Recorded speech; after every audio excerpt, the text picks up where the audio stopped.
You're entering the MSP Zone, a podcast for the managed services community, covering news, analysis, and interviews from around the globe. Elevate your MSP game by staying in the MSP Zone. And now, your host, Charles Weaver.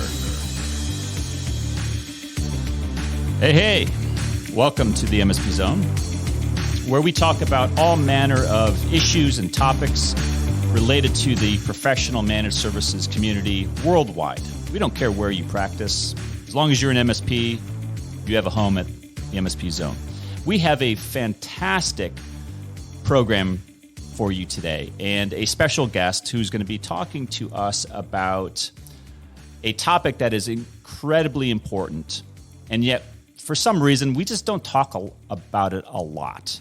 We don't talk about it enough. And I'm talking about automation. And it's something that it's existed in the channel for a long time. And today's guest is going to talk about the company he works for, the work that they have been doing and are doing related to automation and all the things that can go along with that, both internal and external to the MSP.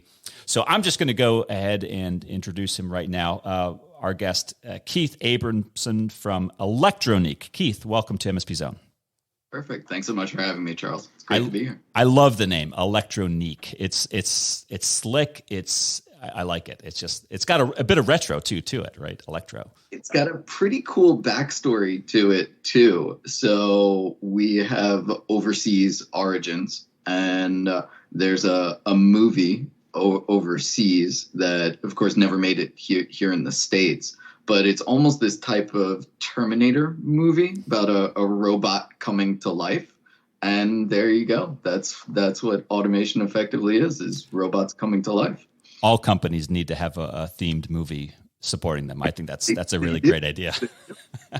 All right. So for those in the audience, and dare I say in the global MSP channel, who may not be familiar with ElectroNeek, maybe you could just give us a high-level overview of your origins as a company and what you guys are doing today, and start from there. Sure. So we've got an interesting origin story in that our founder and CEO actually came from the channel. He ran an MSP. And one of his key points of frustration, he saw this rise of automation happening, and he was actively participating. And he was an early adopter of some of these partnership programs of some of the household names in robotic process automation. He grew really, really frustrated, and there was this massive cognitive dissonance in that the partner programs for automation were very, very centric on the OEM, and they really didn't foster channel growth. And he was incredibly prescient. And even though when he was in this market 4 or 5 years ago, it was largely dominated by enterprise class end users, he saw that this was going to eventually trickle down to the global SMB and mid-market. And the existing programs within these larger providers of RPA tools simply didn't care about or cater to either the channel or the smaller end user. So his frustrations led him to say, I can do this better. And I'm going to build a platform, that fosters the channel, because the channel is the only way for viability that the SMB and mid-market are going to be able to truly harness the power of automation. And he went out and, like all good entrepreneurs, said, I see a gap. I'm going to go do it myself. So he partnered up with a couple of his friends and colleagues that were also in the automation space. One of our other co-founders was a former Ernst & Young executive that dealt with huge enterprise class RPA deployments in Fortune 100 type clients. So we have some deep RPA chops in the company, as well as some deep MSP knowledge and experience there. So if you asked, thank you very much. I love companies that start with how do we solve a problem, because invariably those are going to do really well, because if you just start off with just I want to do something and there's no solution to an existing problem, what have you. if you ask the majority of MSPs about automation, they would probably say, yeah, we understand it. They would probably say and associate automation with like scripting, like writing scripts that do process automation related to certain tasks. The use of RPA or robotic process automation, maybe just my mind, brings up like robots, sitting in a chair doing things. Could you maybe give us some context about what's your definition of RPA and how does what does that really look like? Sure. So that's not helped by every firm's marketing, and we're entirely at fault there too. It's the easy paradigm. It's easy to understand the image of a robot. It has a lot of societal context on it. Of course, these aren't really robots per se. There's very little in the way of initiative there, and AI is coming online, not to make another Skynet reference. It's getting there. But as of right now, RPA is programmed tasks. So RPA is just effectively another type of IDE for an MSP. It's just this is one that has pre-built hooks. In some cases, these are low-code or no-code elements, but really what these do is this enables a developer to build automations around any GUI element manipulation that's usually done by a human. So this is simply creating an automated workflow of keyboard entry and mouse clicks at its simplest definition. Okay, so we're not talking about physical robots. We're talking about process and AI presumably, or supporting that. Which I think, look, most MSPs and non-MSPs recognize the need for this. I mean, technical talent is really it's precious. MSPs know this; they've known it for many, many years. I think automation has a huge role to play in helping bolster the I call them force multipliers for MSPs. They need anything that they can get their hands on that will amplify the work that they do for all of their customers is going to be really welcome. I know we're not going to rest on this topic, but we have to bridge the topic. In your experience, what's your view or the interaction with MSPs that you may be working with on how RPA is being used internally for those MSPs? Sure. So there are quite a few, and we're big advocates for it.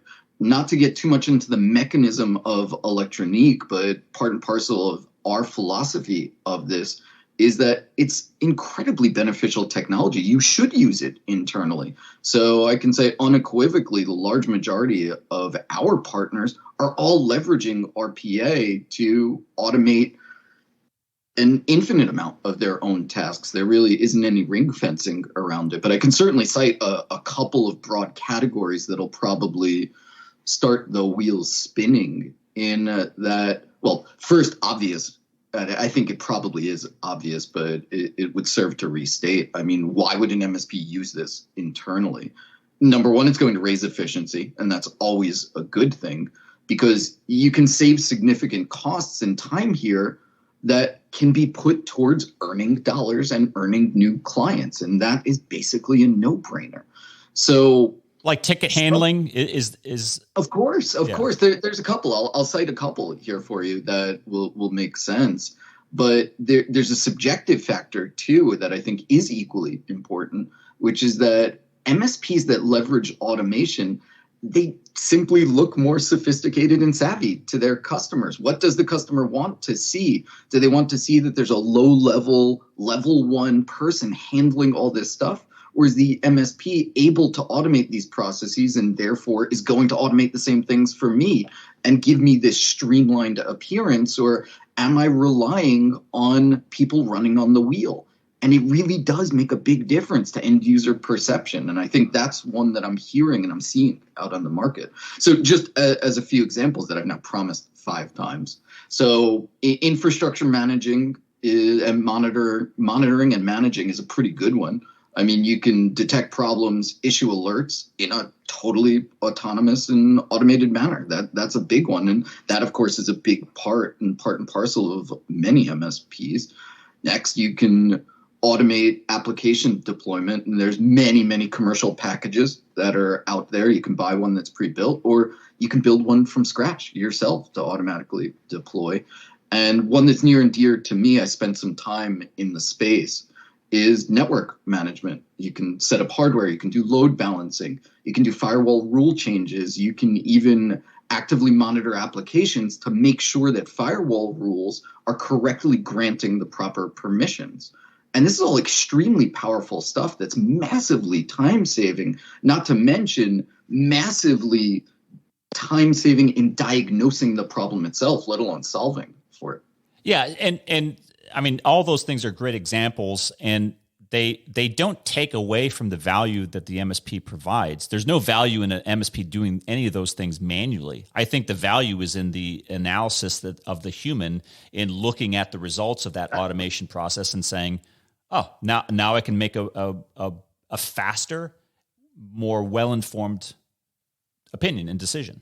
Right. Value of the MSP is in service delivery and SLA adherence, and that's even more efficient when you have a robot that can, in many cases, eliminate human error entirely.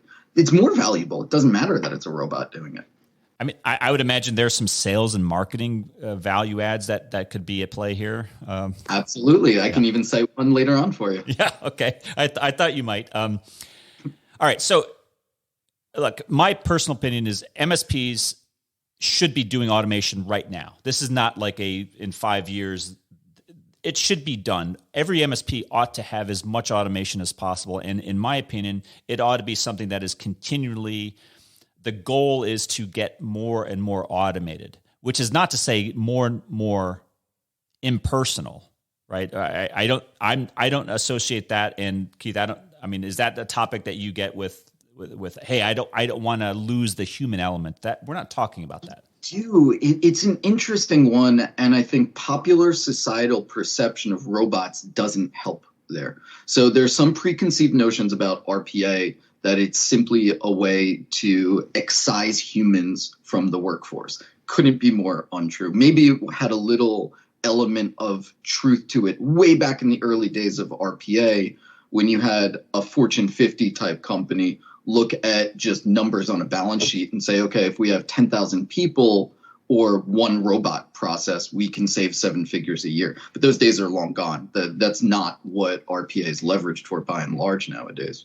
Yeah, I mean, separate, we're getting off topic to macroeconomic concepts of, the switchboard operators, losing their positions because automation and technology really, made it irrelevant for a human to physically plug a cable in, but they went on to do more valuable things, as the argument goes. And I think that if any of you have that, argument running around in your head, that, don't, because I think that all of this stuff means humans doing more and more important things in your MSP practice. But exactly. Keith, I want to turn our attention to something that we don't get to talk about a lot, which is shifting the focus away from the internal operations of the MSP, meaning the MSP is doing something on an automated basis more and more. There's an element of this that could be actually revenue generating, which I thought is very interesting and something that you guys are very passionate about. How to turn RPA not just internally, but external to the customer as a potential service offering. Explain that. Sure. It is our entire reason for being. So it's one that I'm very, very happy to speak on, in that it would help to give a little bit of context on the RPA market at large. So it has not yet crossed the chasm. We are still on the very earliest days of this gold rush, but like Thanos, it's all but inevitable here. It's going to happen.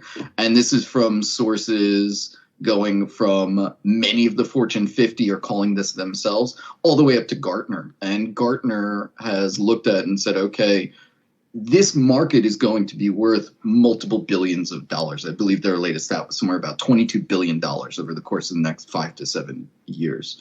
The really interesting part of that is that collectively as a tech industry, we have a unique opportunity that doesn't come around all that often, which is we know what direction this is going to go. All too often, we're chasing the dragon and we're finding the path to be already pre-trodden and we're picking up scraps along the way.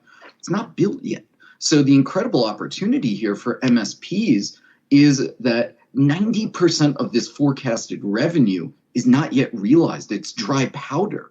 And much of this is going to come from the SMB and mid-market. That's where automation dollars are going to be spent. And for many factors, these types of end users almost definitively can't do this themselves. RPA is still technology for coders.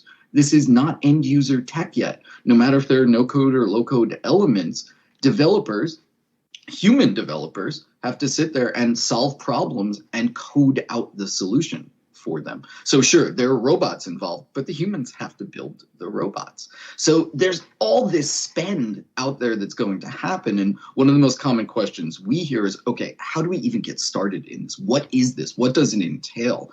Well, there's a really nice part for the MSP in that virtually all RPA use cases involve other software that an MSP has expertise in already. Whether this is CRM or ERP, this becomes then both a new revenue stream and you can acquire new clients simply by marketing your automations, but potentially even more importantly is you can deepen your footprint with your existing clients by giving them bolt-ons that make their life better and increase the value that you as an MSP are providing to them. It's win, win, win, win here. And I think that's why there's such a massive entree of MSPs into this automation space. There's lots of dollars to be had. There's lots of value to be garnered for new clients and your existing clients. All right. I've got like a slew of questions just based off of that last statement. So I'm going to get to them all. First, is it your opinion that this is RPA has been at the enterprise level and is now filtering down to mid-market and SMB?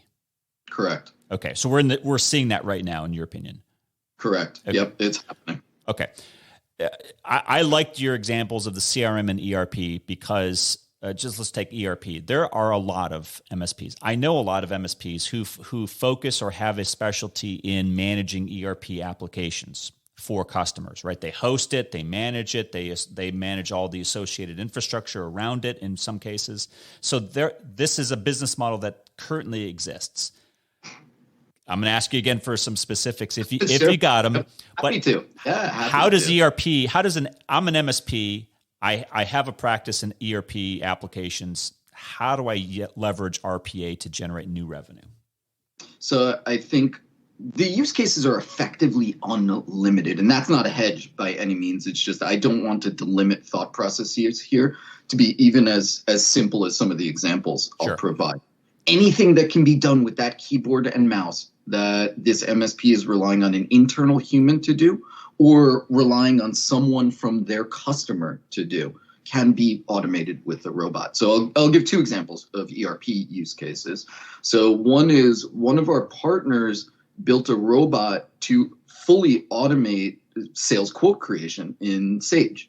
And so what happened traditionally is an ultimate end user would go and request a quote. And this quote would generate a request for a quote. It would go to someone's email inbox. The salesperson would have to, first they'd have to see that email. They'd have to download the request. They'd have to go and manually into their quote system, create the request, log the updates in their CRM, then physically send it out to the customer.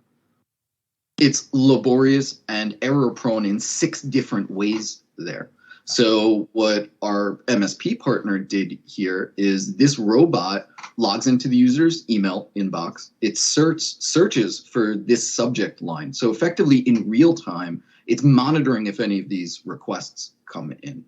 Can download any of the attachments, download any of the contact information, digest and understand, not even in an AI capacity. It's just going to do rule-based analysis of documents and text here.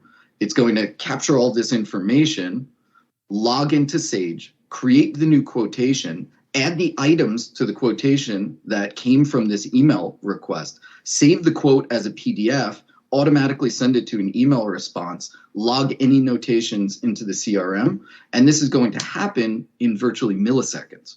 It's done. And this robot just happens and sits out there as a running process on a user's desktop. Anytime that user is logged in and would be physically monitoring manually themselves for a quote request, it's just done. And they can actually focus on the selling thereof rather than the admin part of it. So this, I was just going to say, it's like having a robotic admin. So the salesperson is not made irrelevant. The salesperson is, and we're talking about the MSP's customer salesperson, right? So correct. Exactly. The MSP, equipped and sold and are selling and presumably monitoring and managing all the infrastructure related to this RPA process or ecosystem, and your customer's salesperson is now benefiting from this robotic process automation, and their life is now improved, and you've turned what used to be a cost center into a profit center for that MSP customer. Exactly. And it's an interesting, I'll tend to err on the side of philosophical. I think it's part of my role. But this goes into an interesting area and an interesting use case around what we hear from a lot of MSPs, which is how do we market and sell this? Because there is a lot of resistance in the SMB and mid-market to automation, especially in the SMB, because the ultimate employees of the company are more scared of process automation taking away jobs than they are benefiting them. So this is a really great example of the type of process whereby the ultimate end user company can audit their users. There are manifold processes that are extant out there that are fully manual like this. Ask the end user about what process they hate and create a robot that gets rid of the process that they despise, and you will instantaneously have massive evangelism for automation out there in the field. I mean, I was just having a conversation about this the other day about highly manual processes and their direct correlation to negative customer service experiences. And you nailed it right there, Keith, with if you can automate something that an employee doesn't like, and there's probably error associated with it, not just because they don't like it, but because it's manual. Manual things tend to produce errors accidentally. But you're going to have multiple downstream benefits that are so amazing. I want to get to ease or difficulty of developing this. Like if I'm an SMB focused managed service provider, what do I need to start thinking about and doing these things? Yeah, great question. So there's a burgeoning field of automation-focused developers. It's coming online. So they are there in that you have technologies like Selenium or Python that are very automation-focused.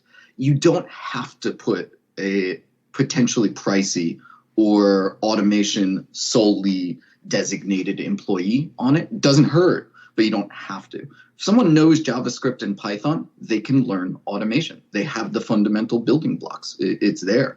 For ElectroNeek, for example, JavaScript is the bare minimum. So we do have quite a few of our partners that, of course, they're deploying more senior developers for the bigger projects. But for some of the basic tasks, if you have a developer that's proficient at JavaScript, and of course there are many nowadays, they can learn automation in an environment that gives them some low-code, no-code tools to aid in that learning process. Well, that was my next question is I know a lot of MSPs that do have internal coding talent, right? I mean, it's not unheard of. But if I wanted to, if I was an MSP and I said, well, I don't really have a lot of technical coding, talent available, are there ready to go off the shelf kind of modules or things that I could use to get into RPA without having that internal talent, or is it really necessary, I guess is my question. So my probably slightly contentious answer would be yes, but there are degrees of adoption. So the Absolute first world problem here is if an MSP can sell a project but can't develop it, that is a fairly easy one to solve for. Most MSPs find themselves the other way around. They can build it, but they have to actively hunt and fight to get the client that wants it. So let's talk about the first case. Yep. Though the first case is, let's say I've sold a project. My client is bought in, I'm bought in, but I don't know how to build. There are many developers offshore that will hop on projects, even on a project by project basis. There's a fairly robust network of every RPA ecosystem, including ElectroNeek's, of partners that will do just this. They'll hire themselves out to do the dev work for someone else's sold project. So you can easily sub out a project. There's a pretty thriving ecosystem for that in ElectroNeek itself. And I know it exists for the other technologies out there as well. And then you can easily start to look at bringing on someone part-time and then bringing on someone full-time and then starting to tier it out and get yourself a more senior developer in-house. Yeah, I am not a programming expert. The last programming language I studied was BASIC in high school, so I'm dating myself. It doesn't sound like, and correct me if I'm wrong, that the MSP in this hypothetical is having to create an application from whole cloth. We're talking about bridging, let's say, an ERP system belonging to the customer that the MSP is leveraging, and they're writing. I don't want to dumb it down by saying they're writing scripts. It is effectively a script. It is. So if you understand Python scripting concepts, and I'm by no means a dev either. So automation concepts are relatively universal. What an IDE like ours does, for example, is it just gives you some pre-built hooks in that you don't have to worry about from whole cloth finding out how to move the mouse in a Windows OS. All that's taken care of. You're defining where the mouse goes, not how to figure out how to get to the hardware level to create a mouse movement. That's already done for you. Got it. Okay. So that sounds much more reasonable and something that, again, a lot of MSPs already do because they're already writing scripts, a lot of them, or buying scripts off, from the partner community to do things related to automation in their own ecosystem of applications like RMM, ticketing, backup, CRM. So I think they already have those basic skills. Exactly. We have multiple partners that come from a straight break fix background, and they've seen this market opportunity, and they also see the direct correlation to the existing work that they're doing in their existing clients where they can bolt on. And sure, it's new and a little bit scary to go from break fix to custom script development, but the path is there and they see the bridge. And most importantly, they have access to the clients that are going to benefit most from this. Right. So, that's interesting that break fix companies are, because arguably they're the ones that need this the most, because that's almost like ripping off the training wheels and getting right on the bike and heading right towards managed services. So getting into the game, getting into RPA, it doesn't sound like it's that much of a barrier. It's really about, you brought this up, it's easier to develop. It may be more difficult to actually sell it and to articulate that. Is that what you're seeing? That's the guidance we're giving our MSPs. And in response to some of that trepidation internally, we've actually put a good amount of effort and thought process on our side on supporting the partner network that way, because we have seen that gap. Sales and marketing is not necessarily the number one skill set. To overgeneralize, of course, and someone out there is going to be dramatically insulted by that statement. So to you, I apologize. But by and large, many MSPs haven't focused on bringing in top caliber sales talent. They've built top caliber technical talent and they can execute on the projects, but they're sold from a technical basis without a dedicated salesperson that has sales acumen. Yeah, I would agree with that. I think a lot of MSPs would as well. Many. Yeah, many. So, but it really comes down to the MSP. This is not a mandatory. Your approach is you can use this as an MSP internally all day long.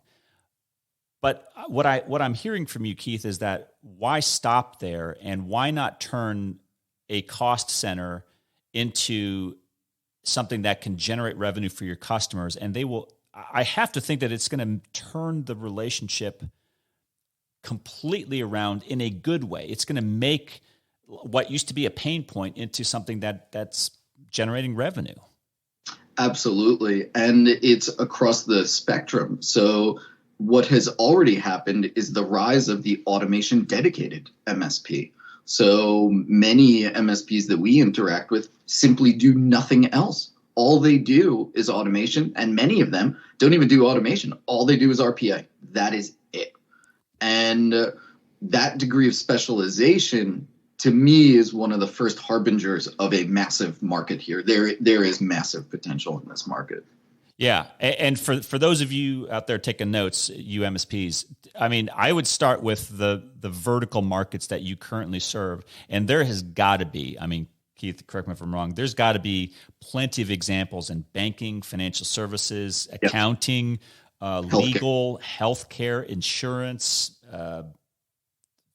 shipping, logistics. I mean, you name it, it's infinite. Yes. Yeah, it is infinite. Rattle off the industries. Yeah. But that's the beautiful thing about this, is because there's MSPs that do services for all of those industries across the world. And so this almost has a universal application to them. It does.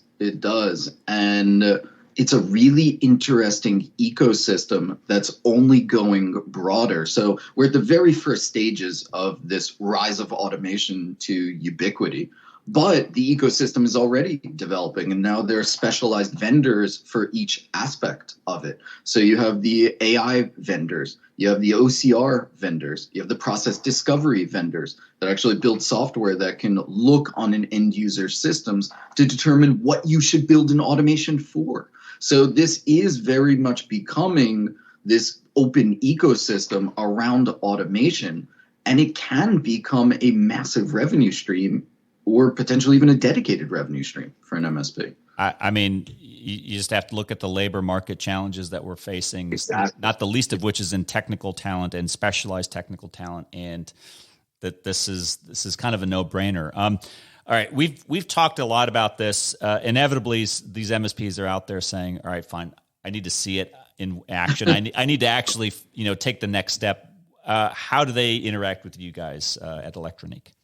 Sure. So we have, thanks to our social media whiz on staff, we have a massive footprint out there. So you can check out our pretty large library of partner success stories that are all focused on MSPs that have worked with the platform to do exactly what we've been speaking about. They've built robots and they've built massive new revenue streams. So that's a great place to start, is the cases section of the ElectroNeek site.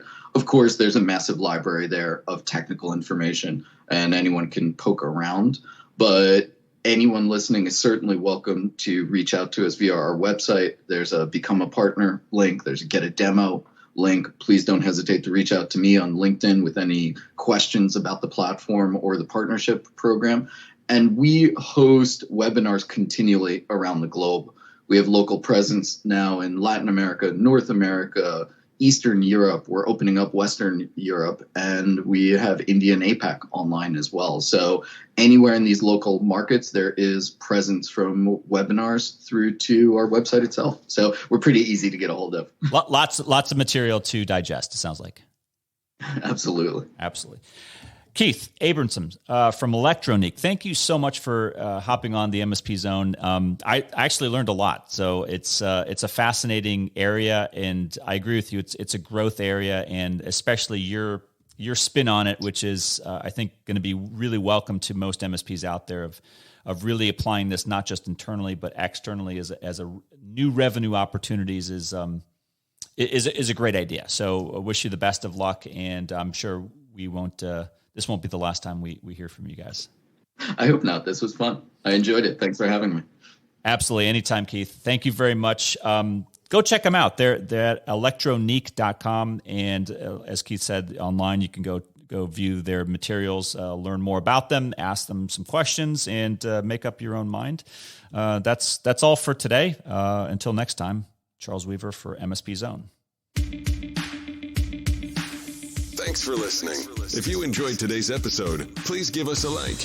Make sure you are subscribed to the podcast so you will get notified when future episodes are released. We will see you next time in the MSP Zone.